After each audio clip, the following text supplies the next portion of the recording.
And that is when I realized that Ethereum was not internet money for internet money's sake. What it was this whole new computing paradigm that was understood as money, but was much better understood through a computer science lens. And I entered the scene very much thinking like, what is important here is DeFi. DeFi is like an alternative for the financial system, and we're going to build like just like this monster machine that's awesome, and like eventually the real world is going to realize this machine is better and it's just going to naturally turn to it. And a lot of what's happened over the last especially 5 months or 6 months has like really shaken my belief in that. Oh, wow. But at the exact same time that like I'm like more like devoted and in love and like excited about the future that Ethereum offers.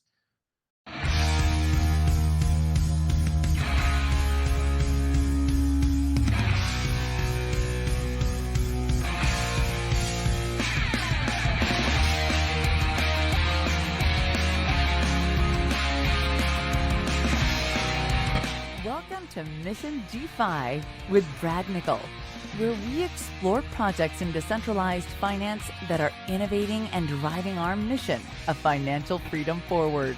Thank you for listening. If you like what you hear, please subscribe, rate, and review Mission DeFi and spread the word by posting a tweet to the show. All opinions expressed by Brad Nickel or his guests are their opinions and do not reflect the opinions of Black Knox, Material Indicators, or any other affiliated organizations. You should not treat any opinion expressed by Brad Nickel or his guests as an inducement to make a particular investment, follow a particular strategy, or become involved with any project. A project being featured on the show is not an endorsement of that project in any way. This podcast is for informational purposes only. Now, here's Mission DeFi with Brad Nickel. How are you? I'm good. How are you?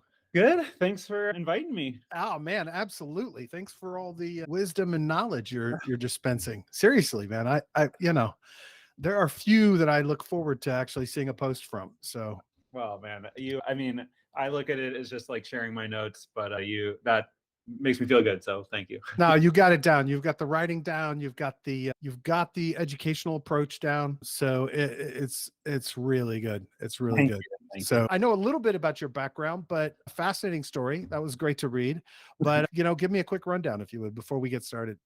Yeah, for sure. Yeah. So, so if you read that story, like that was what I was just like doing in college. And yeah, long story short, computer science, like education. And then I worked at this, like the second largest CPG company in the world. And I went in doing like technology innovation. So it's like exactly what you're talking about with these guys at like Merrill Lynch or whatever, just Right. internal. And it was like, they gave like a director a budget to hire like a couple of like college kids to go, so we put Bluetooth like beacons in, assets that like our sales reps' iPads would connect to, and, all this stuff that I eventually realized like none of it, like nobody's interested in this stuff. Nobody cares. Like, this is really just like an exercise out of like the CTO's discretionary budget to have some exciting things to talk to the CEO about. And it's not just like our like magnetic tape machine broke again because it's like 2015 and we're still too cheap to, Oh man, that's insane.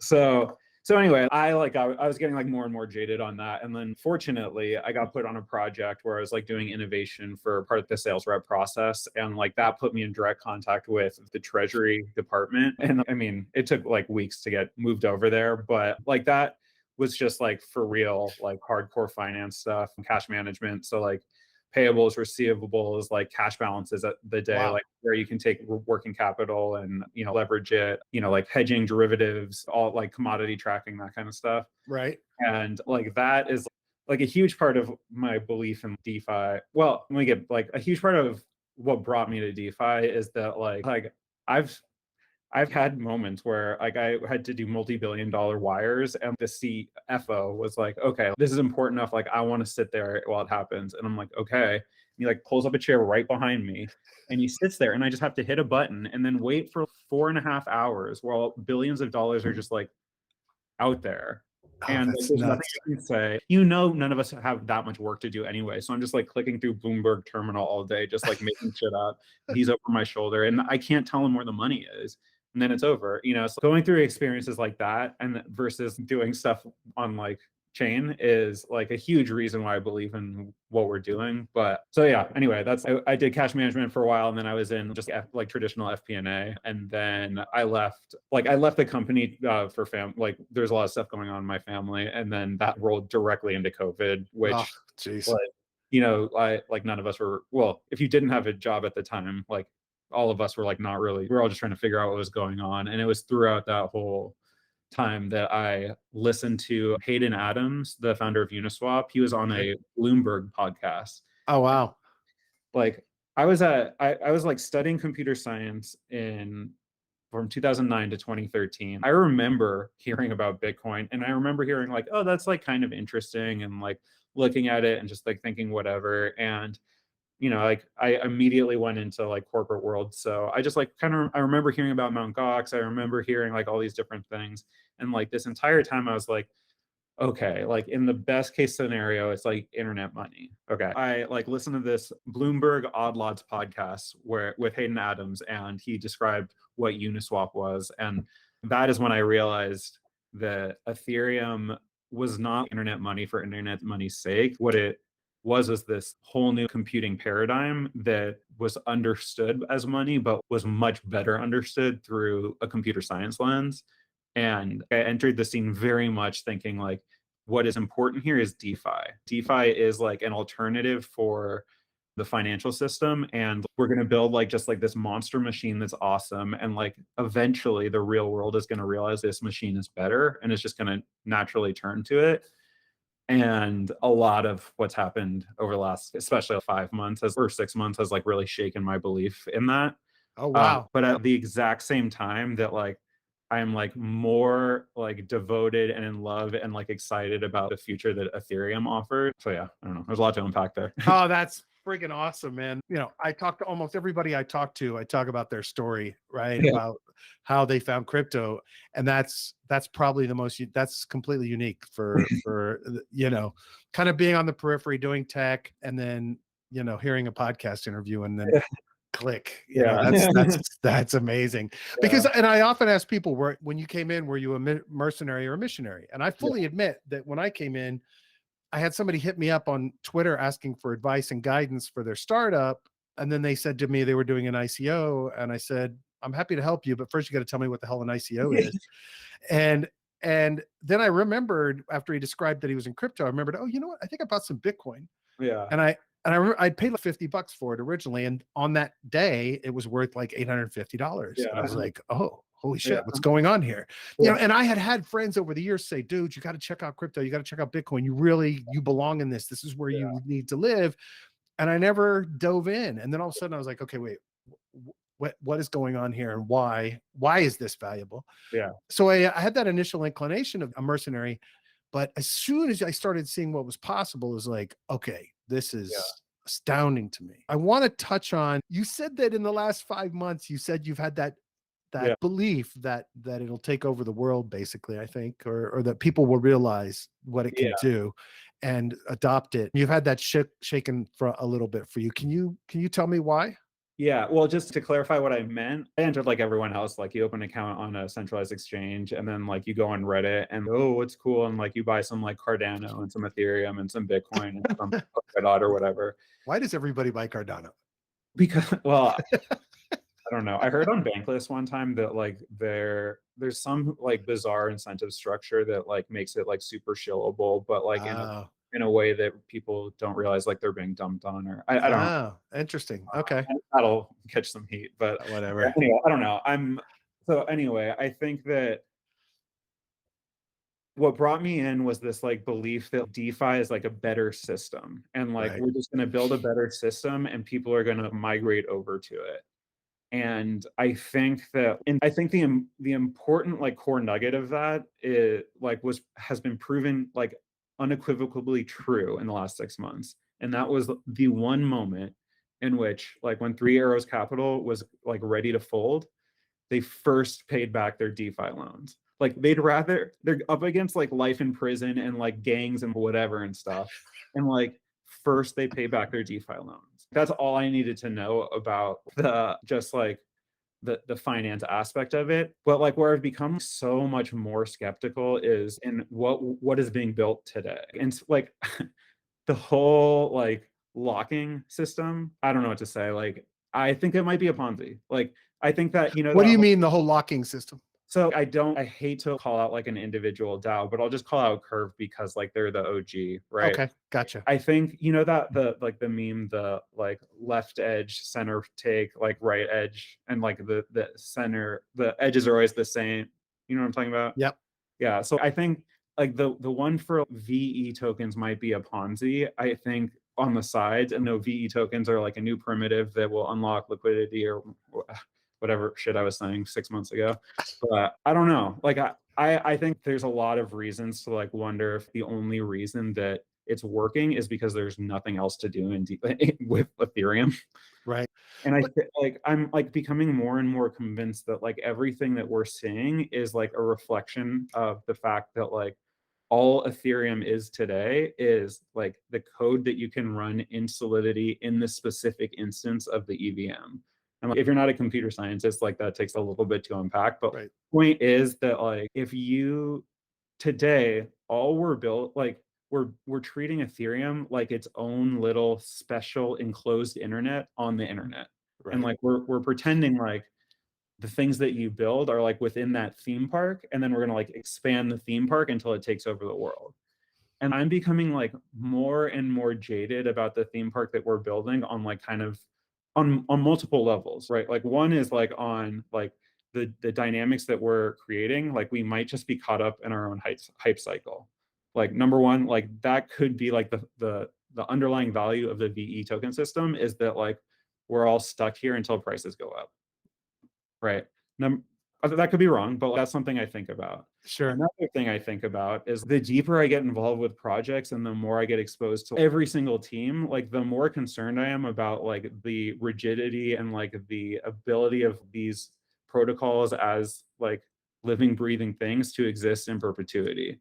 And everything down from like the code level to like the people structure to like everything. Like it's just not thought through. And you want an example, since I'm picking on Curve, I guess, is sure. Like if you look at Curve, Convex, and Frax, right? That is basically like the beating core of DeFi. And like you have to wonder, while we're still in the centralized building phase, like what is the overlap of multi-sig holders between those three, like critically control those like protocols, right? And like I am not trying to at all say, oh my God, is Michael and C2TP and Sam gonna do something? But what I am saying is that like we're all human. And this is like a really scary world right now, especially right now, but it's a really scary world always. And what if like in the same week that like, no, I don't want to wish evil on anyone, but like something can happen to these people. And then what? Is DeFi over? Right. And so I just like when I look at, I can keep going on and on, but like when I look at DeFi today, I see like just the organic energy of a bunch of like kids and dreamers and just like things that are happening for happening's sake. And what I see like very little of is like an appreciation for what are we like, why Ethereum? What's the point? Like, where are we going? Like, right. I've said this once, I'll say it again. Like, the merge just passed, and all we did was complain that like the price went down the next day.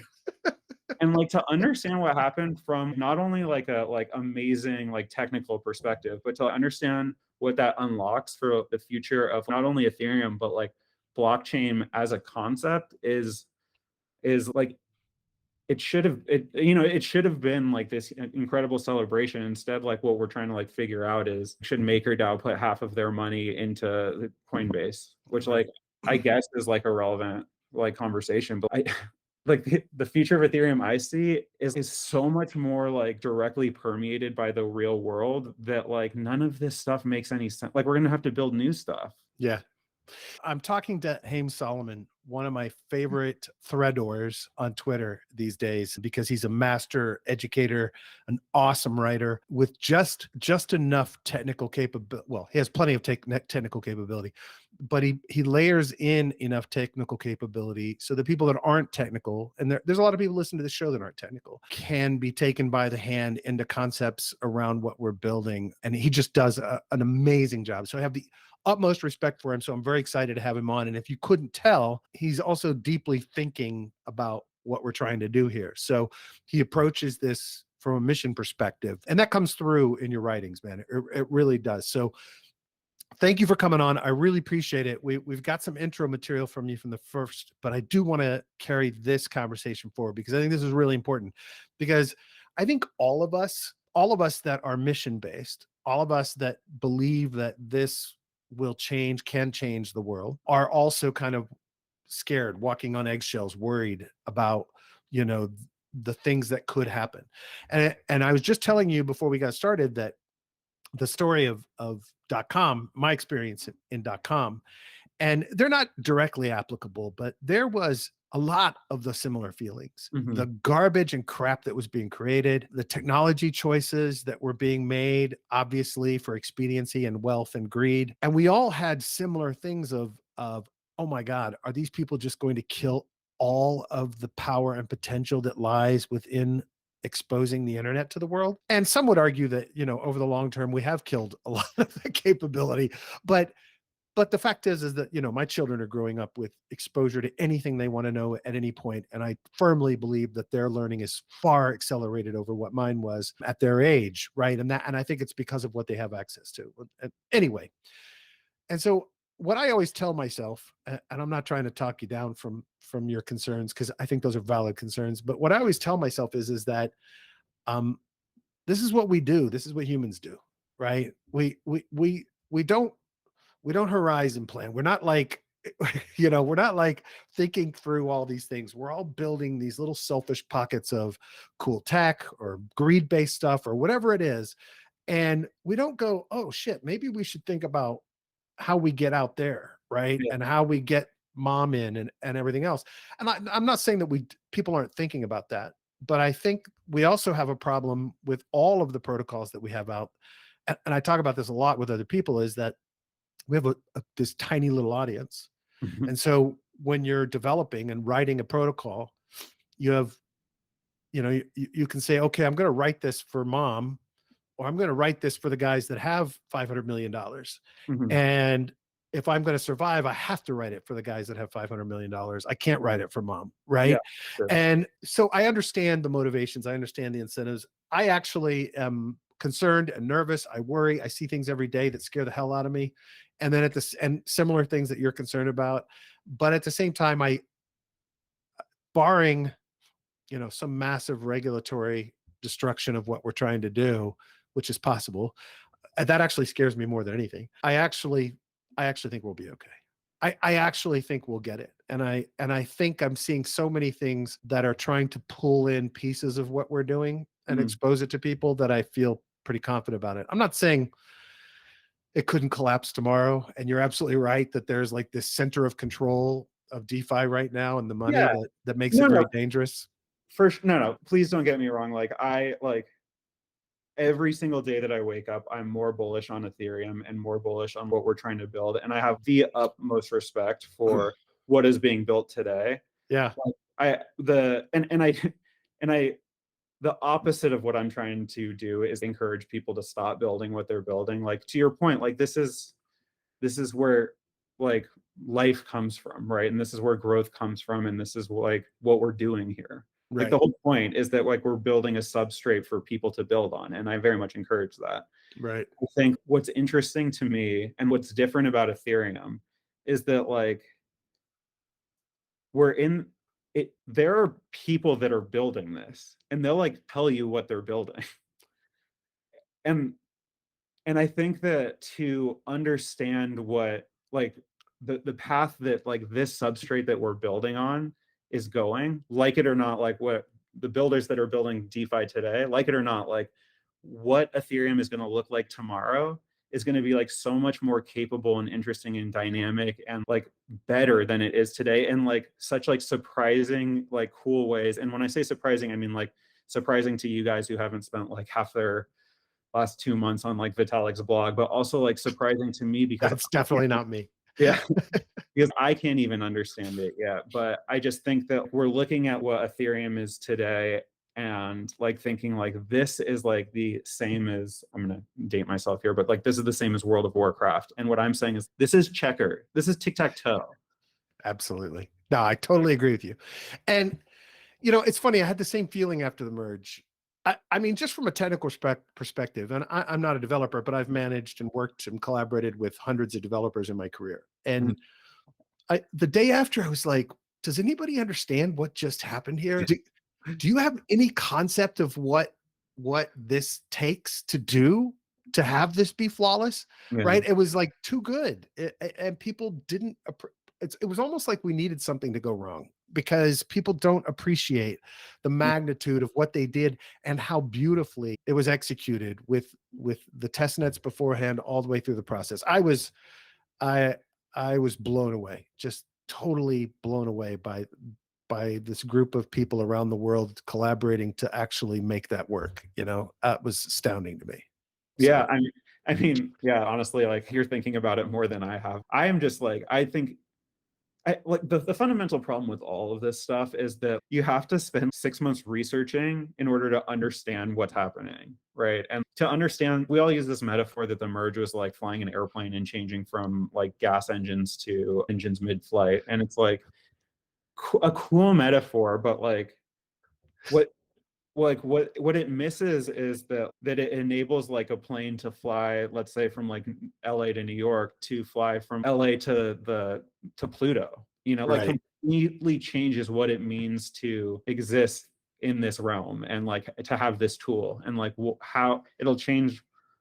You know, I don't know. I could go on and on about No, but I agree with you. And I think that's actually, look, like I was thinking about this from the technical accomplishment perspective. You are thinking about this from the perspective of what this enables. Yeah. Right? You were thinking about people weren't grasping that what the merge changed fundamentally about Ethereum and what it and the capabilities it gave us as a community.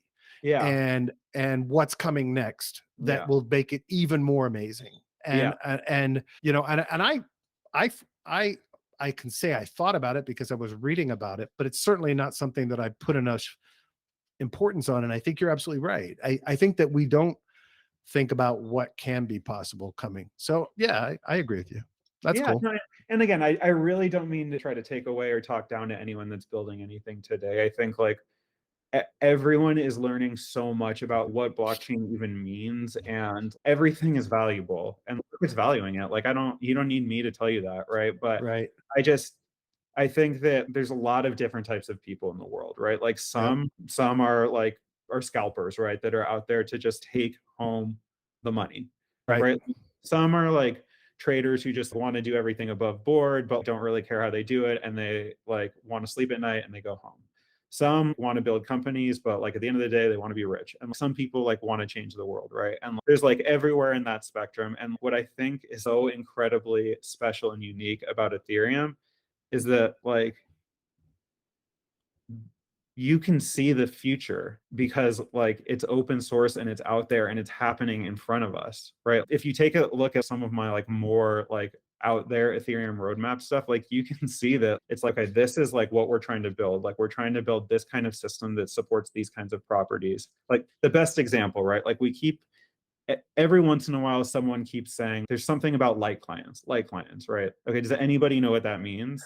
And I didn't forever until like I got to like the 18th blog post about it. And Vitalik said in one line that light clients like most like would allow MetaMask to interact directly with the blockchain without using Infura and then a couple other things. And then he wrote, and most provocatively, they could be used to put a node into another blockchain. Oh, holy crap. So you could run an Ethereum node out of Solana. Wow. And so, wow. And like, when I like, but this is less DeFi, but what does bridging even mean? In a world in which like you can run an Ethereum node in something else, another chain. How about this? If you can run, if like running a node is so lightweight that you can run it in another blockchain, you can easily run it out of your car's computer. Hell yeah. What that means is that like your car can like trustlessly through a zero knowledge proof or like whatever can authenticate, this is who I am, like let me into my gate, let me into this community. Absolutely. Say it can authenticate that I am like under the, I don't like Elon right now, but like I'm under like the Ford safe driver program, and like I can verify that without giving away any of my identity. And because of that, it's like the other autonomous cars around me can know that they can get like X% closer or whatever. It's just like when I see Ethereum, like it's so easy today to look and see this is the future of finance. But like when I see Ethereum, I see this is just like the internet, like establishing a way for it to connect to the real world, like to real things in the real world. That's beautiful. And now it comes together for me, a lot of the things you've already said today, right? Yeah. And that is taking it beyond where we are today, taking and understanding capabilities, and the fact that most people aren't talking about this, right? Most people, you know, one of the things that drives me nuts every time I have to log into any other website is that I have to log into any other website, right? Yeah, that my identity is not based in my wallet for anything I do on the internet. And that's the very simplest form of it. But it absolutely, the power that it's and capability that it unlocks is powerful. The other interesting thing about it is it a threat to the existing infrastructure? And yes, it is, I think, but I also think it also could be powerful for the existing internet system. Yeah. I mean, I think like the way that, to your point about like how humans work and it's messy and you just build and the fundamental lesson of humanity is like positive sum is possible. That's right. And we can build a system that's better that, yes, displaces like maybe a huge chunk of what exists today, but there can also be a world in which like both things exist and make them both better than they were without each other. And Absolutely. so I don't like people who like talk about disruption and governments are like going to go crazy. It's look on a short-term horizon, it's a short-term time scale. Yeah, sure. Like I've fundamentally like, we're an American. Look at what's going on. Somebody's going to do something stupid and it's probably going to touch crypto. And it could be as intense as you cannot run a validator in America. And you want to know what? Like me, maybe you, maybe not, but like me and like a lot of builders are just going to move to Singapore for 10 years. Yeah. Because, like this is not just some like toy. Like this is just like the inevitable extension of the internet. Like why did we think the internet stopped? This is just like the next step. The continuation. Yeah, that's beautiful, man. Yeah. So, man, huge. I'm a zealot. I believe in. I love it. I absolutely love it. I love what you're making me think about, which is fantastic because I think those things are on the periphery for me, right? I'm so locked up in the day to day, and I'm so talking to what exists today. And I'm wondering if you've run into people or projects that you think are thinking more about that, right? Where it goes than where it is. Yeah. So, okay, I'll start with some that are like on like super like research level with like projects that are like more like out there, more research. I think what I'm like most bullish on and is this concept of restaking by this project Eigen Layer. And like the concept there is, so like you put up your 32 ETH to stake and like proof of stake, right? And then that 32 ETH can be slashed if you do something wrong. And like that forms like the foundational like economic security of the whole system. Right. And let's say like you want to interact with Ethereum and let's say like an oracle, right? If you want to drop data into Ethereum in a trustless way, like the only way we figured out how to do it is like you create a proof of stake network, right? Like otherwise it's just like a server putting something on the blockchain. Exactly. What Eigen Layer has pioneered this concept of, and look, like I'm so happy to say their name every single time because first of all, they don't have a token. So, but second of all, like this is going to be like core Ethereum, like part of the core Ethereum protocol, because what they're enabling is people to put their same 32 ETH that's like staking for like consensus up for additional slashing conditions to provide other services to Ethereum. So the idea is right now, like Chainlink, right? Like they provide Oracle services through like the economic security of the Link token. Right. But if you create like more and more oracles and data availability layers and like other like entities that need to create their own proof of stake networks and tokens. That's just going to continually fracture like the available like capital that's willing to go into these trusted, untrusted solutions. Right. What Eigen Layer is doing is saying we are going to refocus all of that dynamic back into ETH. Wow. So that, let's say like you're an Oracle like network and you provide, you're posting like the price of oil to the blockchain, and then you post Right. a bad thing and like you're eligible for slashing. Like what Eigen Layer will do is eject you from the validating set, and then the 32 ETH will come to them first, and they'll deduct the portion that like is the penalty for publishing the bad transaction, and then you'll get your ETH back. And what that Nice. create like the entire same trustless system, but with ETH as the primitive. Right. So you don't have to have any extra, you don't have to have an entire other network to be able to do what oracles are doing today. But it's like oracles today, but there's so many more like Other like, use cases. Yeah. yeah, Absolutely. like block relay, block builders, like all of this stuff that basically requires a centralized entity, but like you want to create like trustless guarantees. Nice. That's Yeah. fantastic. I'd So, heard like, nothing about them. yeah, like it's super cool. I think distributed validator technology is like this whole like ETH research topic that Obel Networks is like the first like company that they're like building a product on off of it. But the idea behind distributed validator technology is today what a validator is actually like two pieces of software. It's like the ETH1, like the execution environment, like Right. Geth, right? And then it's the consensus, like the lighthouse, or like the actual proof of stake part. And what distributed validator technology says is, well, why do both of these have to run on one computer? Why can't this one run on this computer and this one run on this computer, and together they form a node? Oh, really? That's interesting. Wow. And then you layer in Eigen Layer, which says that your node can take your 32 ETH and not only provide validation services, but can provide any services. That's so you have fantastic. a distributed validator that can provide any services. Does that conceptually work with what exists today in Ethereum, or is this something that they're working? Is ETH withdrawals from the staking. Once Okay. that is done, like Right. everything needs to be built, but like the technology is there. Damn. How far along is that? So I know Eigen Layer has like something running on a test net, but like they can't do anything until they can do ETH withdrawals. Got it. So they can't really test until then. Well, I mean, they can test on testnet, Yeah. but Yeah. they can't implement anything somebody could actually use beyond that. And again, Yeah. what they're developing is a platform that like basically all it does is slash ETH, and you can't get ETH. So like what? But they're building the first application with it as well, so that Nice. it'll launch with data. Something useful. Yeah. And then Obel Networks, again, which is the project that's implementing, is called DVT, Distributed Validator Technology. I don't know, like they're like a 9-figure finance like project, and like they're somewhere in the stack, but I don't know. We're talking like a year out realistically, I think. Nice.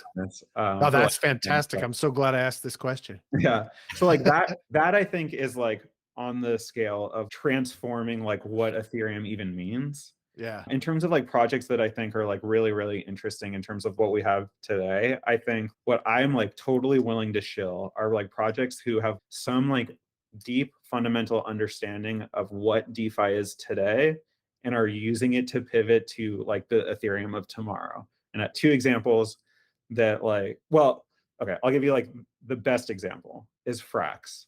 Right. What Frax has done is conquered this game of curve, figured it out, and like we can talk about what curve means and like how like sustainable it is going forward and like whatever, right? But what they've done today is gained like a like game supremacy over like the convex curve ecosystem. Right. What they can do is like specifically target that power towards juicing Frax ETH, right? And get as much ETH as possible into the Frax ecosystem. And a lot of people can look at that and say, oh, like they're doing that because like hashtag real yield, and the only like hashtag real yield that's on chain is, you know, ETH staking. And okay, if you want to be like a finance head, go for it. That's true. What is interesting to me about the whole concept of Ethereum and like proof of stake is that like those with ETH at stake have a seat at the table and can push this forward. And Right. so like I'm interested in like people in teams who like understand what's going on and see what's going on for what it is and are building towards the future. Yeah. And so like that, like a lot of the times means ETH staking, which can be done for ETH staking stake, or it can be done for like cool, interesting reasons. And then a lot of times it's just like about mastering like what DeFi is today. And I can keep going, but my sense, I've interviewed Sam twice.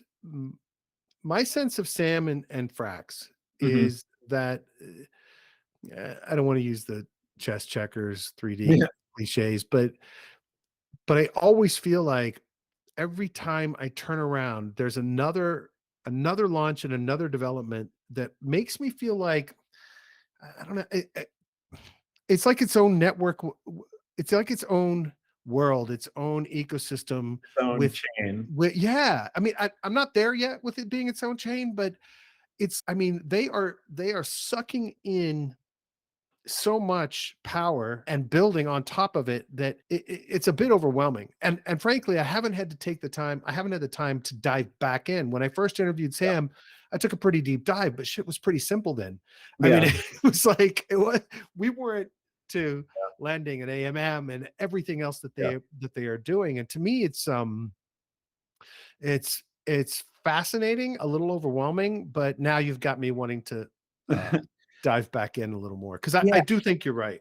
I think like the right way to understand like the concept of app chains gets thrown out there in a way that's like a little bit like people like shyly say it like it's a smart thing, and then no one like really follows up on it. And I think like for some people understand this, like the best way to understand it is Cowswap, which I don't know. Have you used it?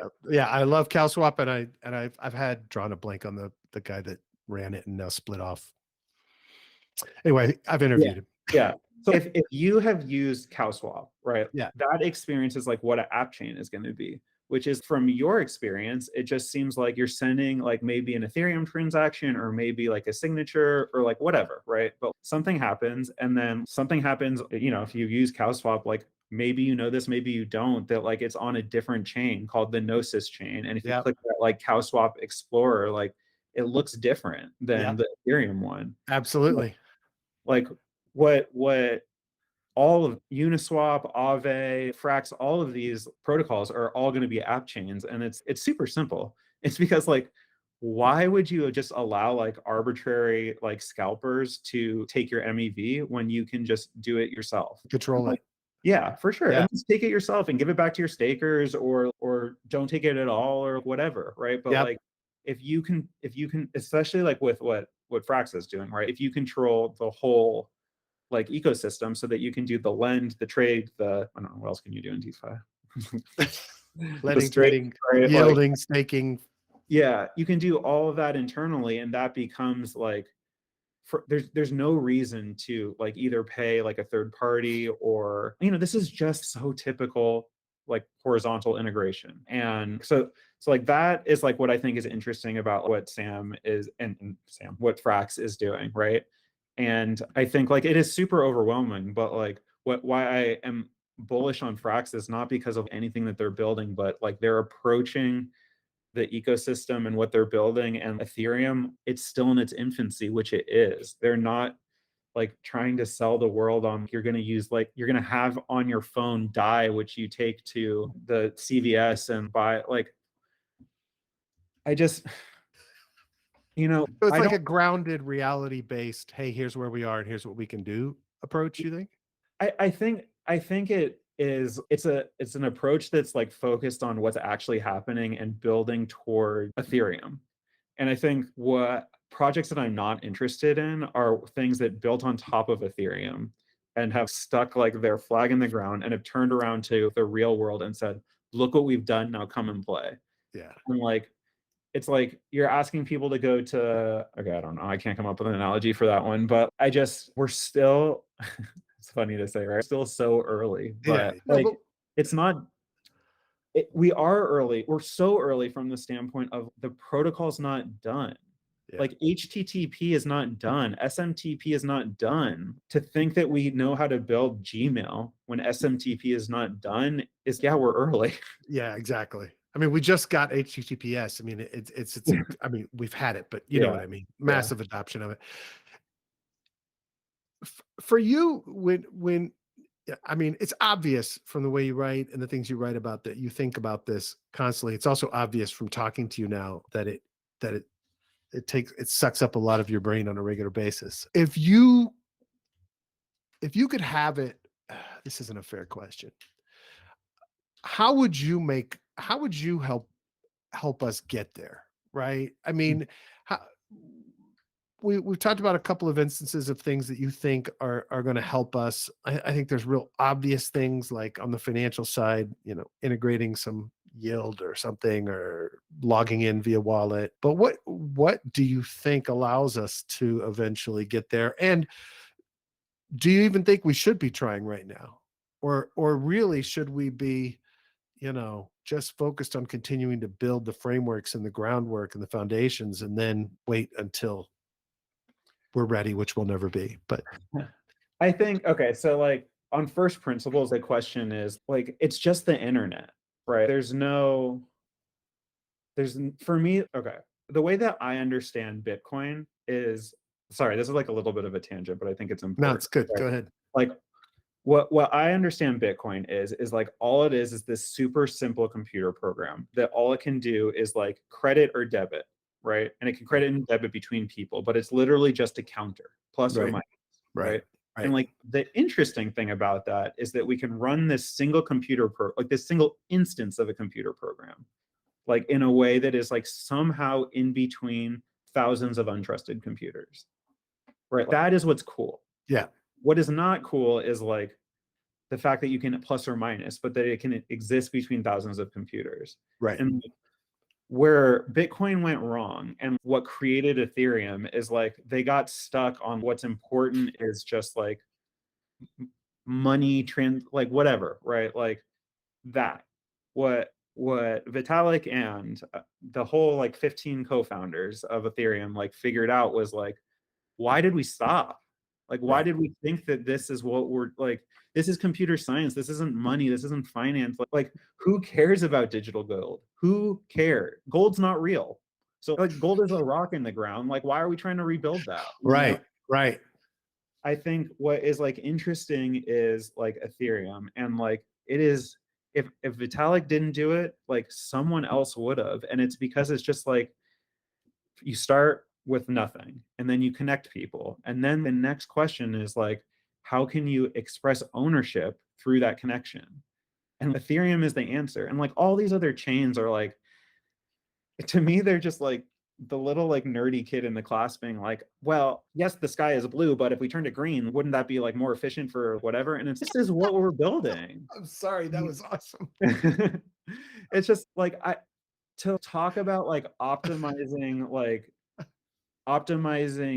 execution by doing like delegated proof of history through like hyperinflationary tokens and super nodes or whatever is like missing like the point of what we're trying to build, which is like, how do you express ownership on the internet? Okay, how do you make that expression of ownership scalable and useful for other programs? And if you go to like the more recent like talks by like Dankrad or Vitalik about what like Ethereum is supposed to be, what they'll tell you is it's a bulletin board where messages appear for a month and then they disappear. Wow. Interesting. And like to think about what's important there is like this like incredibly like complex and dynamic high performance execution environment, and because of that it'll be the Ethereum killer, is like a complete like lack of recognition of why any of this is important. Do you think, I totally get where you're coming from on this, but I will tell you that I'm someone that constantly advocates for more competitors. And that's just from my experience of watching innovation happen because of a competitive group of folks competing together. But there are ways to do that without a new chain. But do Well, I you, guess my question for that is, what does competition mean, right? You want a yeah, competitor for the internet? Well, I think of course, I think from the perspective of that nerd that wants to turn the sky green, thinking he can do it better, to me, doesn't necessarily mean he will succeed or even that he can, but that it means that innovations can be gathered from That's anybody that's applying their brain to changing the sky to green or pink or whatever, right? And so to me, that's what's important. Obviously, there's another argument to be made, and that is if the kid who thinks he can turn the sky green was actually focused on one world internet computer, then maybe this would advance more rapidly. And so, and I'm not smart enough to say yes or no to that question. Well, I just think it's like not a real question, right? That's not, to your point, that's not how humans work, right? Right. Like like this is how I see the world, and maybe I can convince you or some of your listeners of that, but I can't, and I don't want to convince the whole planet of this. I want Solanas out there to exist so I can make this point, you know? Like, Nice. Nice. I like that. and I want to be proven wrong, and then I can, like, this is what it means to be on the bleeding edge. And yeah, like I speak with like conviction and like with belief, and I'd love to be proved wrong, but I think this is what we're doing. That's awesome. I think this is what's happening. What do you tell your friends and family you're doing with your brain right now? And I My don't fa- mean like a job. I mean, yeah. are you this passionate and animated with people that don't understand what the hell you're talking about? Yeah, I mean, I think I'm like passionate and animated about like everything, and so it's not like particularly surprising when I go on. I think like my family like just really like supports like one, that like I found something that I like love so much, and two, that I'm like finding some like relative success, at least like in Twitter. But I mean, like I don't know if I've like publicly shared this, but like the at least what I've been doing over the last like 2 or 3 months with Twitter is I love that people like you are appreciating it. And I love that it's like getting a good audience. But I'm like really thinking about 4 specific people that like I went to college with or like, have met since, that are like the highest level product manager you can be at Google, or like the highest level engineer you can be at Facebook, or like wizards of finance. And again, specific people. And by the way, one is like a tax lawyer who is like incredibly experienced in lobbying, because because we need help with that. Yeah. But like every time I write, like the place that I start from is like, one day these people are going to have like their Hayden Adams on Uniswap moment, and they are going to be ready to talk about the things that we can build together. And I want to have the materials suck, man. Like I want to have them ready, and I want to like That's as quickly awesome. as possible go from I don't even know what Ethereum is to like this is the specific future that at least I like see that is inevitable, so that we can be like, all right, what are we going to build? Right. And again, that's like for 4 specific people. And I think, and then the most hilarious part about all of it is like they all think crypto is such a joke scam. Like some of them, like we can't even talk about it anymore. It turns into a fight. Wow. Yeah. Wow. But every day you're writing for them on Twitter. Yeah, and then it's also like them as like a theoretical concept and like whatever, but like that is like the audience that I think is important right now, which That's is awesome. the people that are like out there and so smart and capable and have a desire to build, and like, man, could take this to the next level, but can't see past like the Nazi monkeys. And like, I get it. I get it. Totally get it. It's funny because one of the questions I had in mind, it was to ask you who you're writing for, Yeah. right? Because it's a very interesting path you take us down when you're writing, and it's allows anyone with even surface level tech knowledge to get to where you're going, even if they have no concept of the topic at hand. And that's one of the things that I think is most brilliant about what you're doing is the that I have learned so much, right? And if I tried to go learn what you're teaching me, I'm capable of understanding it, but the time it would take me to It does. dive into the docs doesn't exist, you Yeah. know? And so that's why I'm so appreciative of what you do and how you do it, and so now that's really fascinating to me, because your target for people are a real mix of tech, non-tech, and with specific roles that could be important to all of us. And to me, that's this library that you're creating for that audience. That's a really cool approach and target. I really love that. Yeah. And again, like I, of course, am like playing into just trying to build a brand out of it. Of course. But I really think that like number one, like just forcing yourself to be able to like explain it to people at that level is like just super helpful in like making sure you actually know what you're talking about. And it's just so easy to just read a blog post and be like, oh yeah, that's really cool, and retain nothing, absolutely nothing. Right. It's just other than like good vibes about like where things are going. Right. So I just, yeah, I'm so excited about Ethereum. Are you Every single day. learning and writing at the same time? Oh yeah, for sure. Yeah. I mean, I like, especially once I moved out of DeFi projects and into like core, like what is Ethereum? It's like all I'm doing is like leaving like a wake of my research behind me. That's cool. That's very cool. And then where do you want to take this persona? Like well, you know what I want to ask you first is how difficult I mean, there is a, it's not a formula, but there's a rhythm to getting attention on Twitter, right? I mean, it takes a structure, it takes typical hooks, it takes the ability to kind of create a cadence so our brains want to keep following what you're writing and click through all of those levels of the thread. Where did you come? How did you get to that first? And then where do you want the whole thing to go?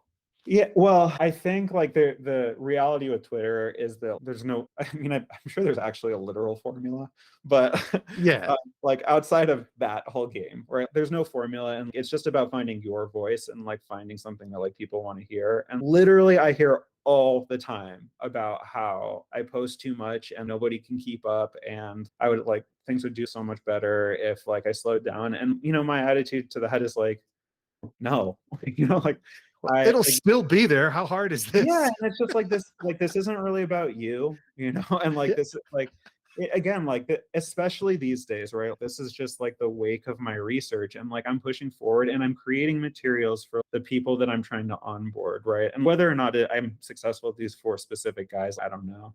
But like to answer your like bigger question of like where I'm trying to go with this, it's about creating the materials for the people, right? Like for the specific like small number of people. And it's like fundamentally because I believe like my theory of entrepreneurship is like super simple. It's like you don't start a company unless you can like emphatically, enthusiastically answer 3 questions. Why this idea? Why this team? And why right now?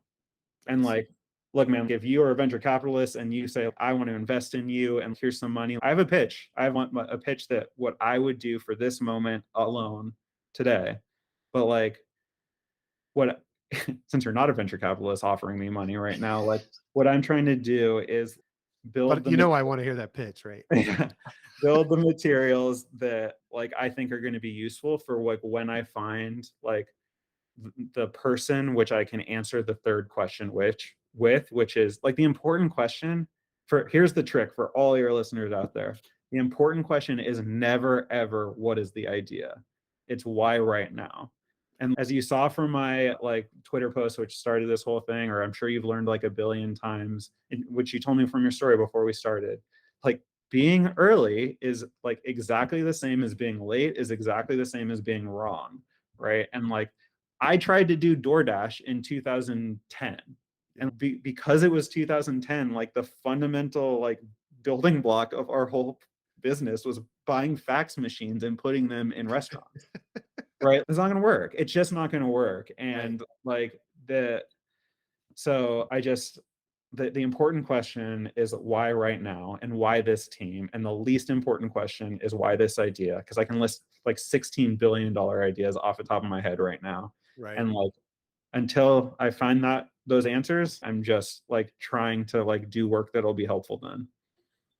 So you're saying that you really don't, do you know where you want this to go, or where you think you want want to start this a to go? company. I don't care about Twitter.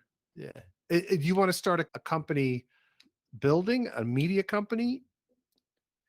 again, right team, right, all those questions, right? And so if I find the next like Gary Vaynerchuk, like we're starting a media company, right? And it'll change the world, right? But if I find like the next like quantum computing, like burnout who's like really started getting interested in zero knowledge stuff, we're building computer chips, right? If I find like the best brewer in the world who like makes the most amazing beer, like I will keep my ETH, but like I'm leaving this community. Like I just want to build.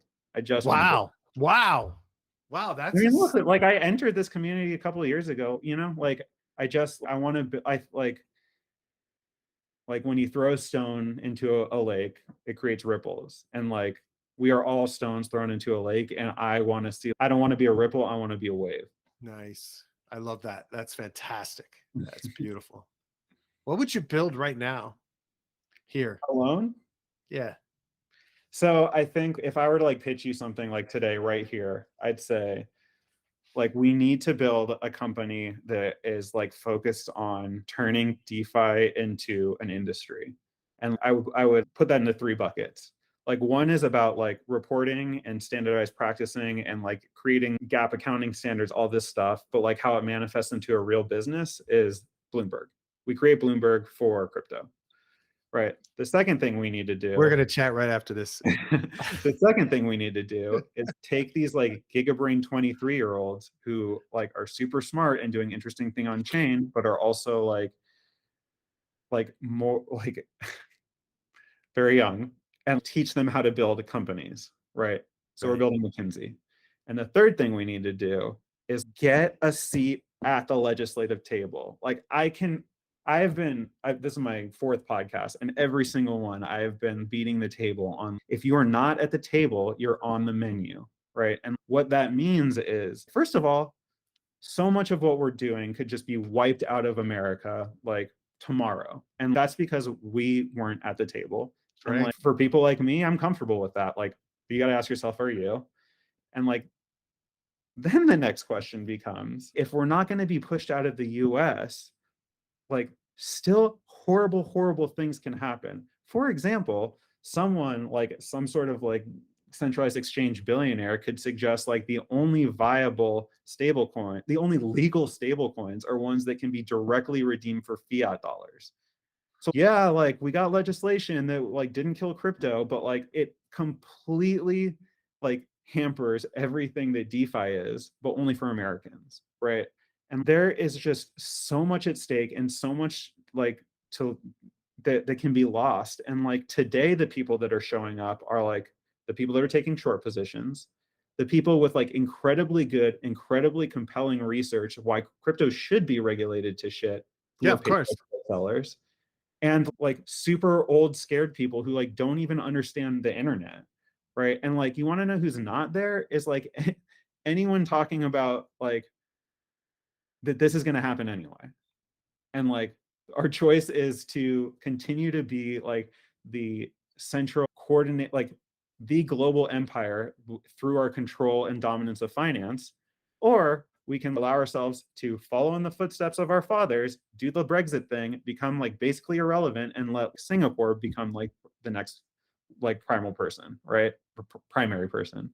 And so that's like a lobbying firm. So if you have money, you want to start a company, that's what I'm doing. Bloomberg, McKinsey, lobbying. It's beautiful. So first, on the lobbying front, I started my career managing political campaigns. So the first 8 years of my professional life were managing political campaigns, and I have been screaming, pounding, complaining since 2017, trying to get people organized, trying to move people. Was screaming during the primaries this year that this was our shot, that we had to show that we had the ability to impact elections in that cycle, or we were going to lose leverage and power for post-election this year, and we blew that. But I think we have a dynamic in this space that people somehow believe that they can stay separate from all of that. Well, and it's like we all looked at like Mark Zuckerberg and Facebook and took the lesson that like if we grow big enough fast enough, like it'll be too late and it like will be able to control the conversation. And what actually happened was like from day one, they were running ground game in Washington, right? And like, this has gone on too long. There's too much money at stake for us to play dumb anymore. If we were serious about this, like, all it would take is like Frax or Aave or Maker or anyone to take like a grant of $10 million, split it up into $1 million grants, go like create 10 coffee shops in 10 different districts, use that to write a bill to give to those representatives. Yeah. We've been doing this for 200 there is definitely a formula to doing this. This is not, we don't have to start over. I'm comfortable moving to Singapore, and like that is what you need to ask yourself. And look, like I don't really believe in a lot of the ways that we talk about like our democracy and like every individual person counting. But you want to know who does count, like unequivocally, is like leaders of entities that control a lot of money. That's right. So if you're like a builder or a founder, and you just got to ask yourself, like, are you going to be comfortable like in Singapore or in Dubai or maybe even in Moscow or in Tehran, right? Because if you don't show up, that is like what we're talking about. That's right. That's exactly right. I couldn't disagree with you more. And in the context, I couldn't agree with you more. And in the context of what you want to do right now, that's a good checklist. It's a very good checklist. It's one that's in my head as well. So that's very interesting. Wow. So you literally are spending your days researching and writing. Yeah. Besides your personal life. I mean, besides whatever you're doing. Yeah. No, and I do some just DAO work and help with some protocols and stuff. And the one I didn't get a chance to shout out, and I will, is like Umami Finance. Okay. That is like another protocol that I think has like very much understands like the reality of what DeFi is today. And like their approach is, look, like there's some legit yield opportunities on chain. You just kind of have to understand like what is going on and what's smart. And like when the bull market comes, like institutions are gonna want it. Like it is inevitable. Like the question is just which entities are going to be set up that can put on suits and speak to anyone from, an insurance fund manager to a like small business owner to whatever, and help them like and build confidence and help them get their money into DeFi, right? And so like their whole like shtick is like, how can we find, I mean, if you want to cheapen it to its like most, like how can you find yield farming opportunities that are like highly lucrative and like highly safe? Right. And if you want to be like a little more generous, you can be like, how can you find like opportunities to, to find money Legos and create programmable money out of this like whole new primitive? But at the end of the day, it's much less about, it's just so grappling with what is actually here and what it means and like what the opportunity is, and so much less like trying to just will like a DAO or a protocol's like a DAO founder's vision of the future into an existence, like through like meme marketing or lots of tactics that I don't really respect. So anyway, I love Frax. I love Umami. There's a lot that I love, but I think that, your question was, what am I doing? And so doing some like contributions, a lot of research, and like, I'm looking for my partners. Nice. That's fantastic, man. I already appreciate what value you bring to the world. So that's fantastic. And I have no doubt that will go beyond Twitter. So that's fantastic. I hope so, especially these days. Yeah, look, I think what you're building is the content currently, the content that the world needs. I think getting it into the hands of the people that don't know they need it is probably the most difficult next step. Yeah. Right. For sure. And to me, I think you're well armed and well skilled and experienced to be able to pull that off. So that's fantastic. I appreciate it. Thank you. Anything else we should know that you're thinking about? No, I think that like the world is so terrifying right now and so scary, and who knows what's coming. And look, like I can't talk anyone down from like the worst like scenarios, which like are back on the table. Yeah. And then a little further out, all this like climate change stuff, which like is clearly real and like a problem. And I wish we were doing something about mitigating what is not stoppable. But if you like take a step back and look at the long arc of human history, like all this is like monkeys, like figuring out like that if we work together, like we can build something like bigger than any one of us. And yes, like throughout that process there's so much like pain and oppression and like crazy stuff happens. And sometimes it comes like crashing down to nothing. But if you take a step back and just look forward, it all just makes sense. Like radio happened, and then like from radio TV happened, and then like from TV like the internet happened. And Ethereum is not like a startup. Ethereum is like core technology that like the smartest like professors and like researchers and builders in the world like are contributing to, not because they like want to make a lot of money, but because I mean it's like building like the Amazon. It's like building like the Nile River. I mean, this is what it's going to be a part of what it means to be human on this planet. And Nice. so please, everyone, go build, go do the DeFi stuff. Like I'm trying to take away anything from what we're building, but like anytime like you're like losing hope and like looking for something to be excited about, like Ethereum is so big and and revolutionary. And could you imagine what the world looked like 20 years ago if I told you, or 40 years ago? The internet is everywhere. It touches everything. That's right. And like, can you imagine like what it means that if like this like bundle of fake flowers here can have a trustless identity? Like everything can have trustless identity and like ownership and property. And like this is the AI world. This is like the computerized like robot, like the post scarcity. This is part of the human story. And so That's things awesome. like I am energized by Ethereum. That's awesome. And to me, that leads me to, we are on the cusp of total annihilation or the cusp of nirvana for human existence. And I think the combinations of things like Ethereum and AI can make that possible and make it happen. And I think we'll get there. But I love your approach. I love your attitude and what you're doing to help make it happen. So thanks for coming on, man. No, man, thank you so much for the invite. And I'm just honored. And yeah, man, thank you. At some point we're going to do it again, and then we'll break into specific verticalized topics. But No, I would love that. Please. that was Please. fantastic. That was Yeah. great. Cool.